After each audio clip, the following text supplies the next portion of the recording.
Omusomo guno gutegekeddwa abakulira ebyobulamu mu disitulikiti y'e Mpigi nga gwetabiddwamu abakulembeze ba disitulikiti eno okuva mu bibuga bisatu okuli e Kyekayabwe, Mpigi Town Council wamu ne Buwama nga bano babanguddwa ku butyawe bayinza okwongera omutindo ku kasasiro. Basomeseddwa aba Zera Investments nga be bagenda okukuba pulaani y'okuzimba ekkolero erisunsula kasasiro erinaamufuula ow'omugaso. Tusazeewo okukwatagana ne Mpigi because Mpigi is a little strategic. Ina access to Mchana Road, ina access to Masaka Road, nga batuze tulaba, and it's basically egenda kutuuka nga ekiseera kigenda kutuuka nga abantu abasinga baagala okuleeta kasasiro kino ekifo. Oluvannyuma lw'omusomo guno abakulembeze bakubaganyiza ebirowoozo ku ebyo bye balina okukola okulaba nga kasasiro afuulibwa ekintu eky'omugaso olwo abantu abawangalira mu Mpigi basobole okumufunamu. Nze ndabye abakulembeze bangi nga waliwo kidasitibiini naye nga ye yamala okulya kasooli n'akanyuga waki.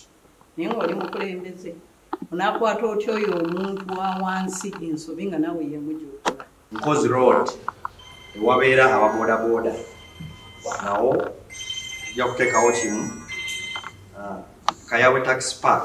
Kitegeerekese nti buli kibuga kyakufuna ebigoma 3 nga byakuteekebwa mu bifo ebisinga okubaamu abantu abangi babe nga mwe basuula kasasiro. Abakulembeze okubadde omubaka omukyalo wa disitulikiti y'e Mpigi Honorable Teddy Namboze wamu ne mmeeya w'ekibuga ky'e Mpigi basabye abavunaanyizibwa ku kuzimba ekkolero erigenda okuyamba okugatta omutindo ku kasasiro okulizimba bunnambiro okusobola okukendeeza ku kisibu kye ekisuza abatuuze ng'emitima gibeewanise ng'eyabuulira ow'olugambo. Nga tufunyeewo obusuubi okugenda okuba nti tugenda kumanaginga ebisaaniiko byonna ebikuŋŋaanyizibwa mu bibuga bino.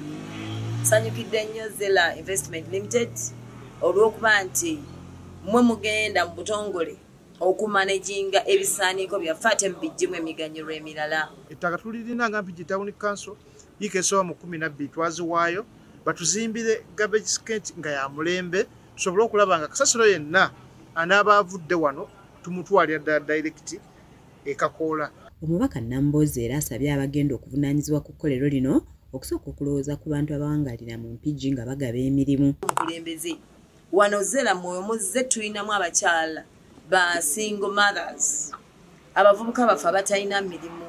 Njagadde nnyo nti bwe muba muzze emirimu musooke mugiwe ffe ab'omu kitundu.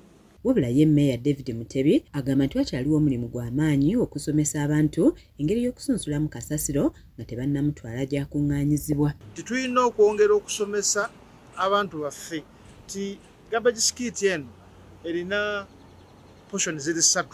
Waliwo abateekebwa kasasiro owa plastic, awateekebwa obuveera n'awateekebwa kasasiro ono tugeze ng'ebikuta by'emmere, ebintu ebisobola okukozesebwa ng'okugimusa ennimiro. So mulimu gugenda kubeera gw'amaanyi abantu baffe bamanye nti bw'olaba ekya green tuteekamu kino. Zawedde Hindu yakusakidde eggulire lino ku lwa KSTV Agaleero.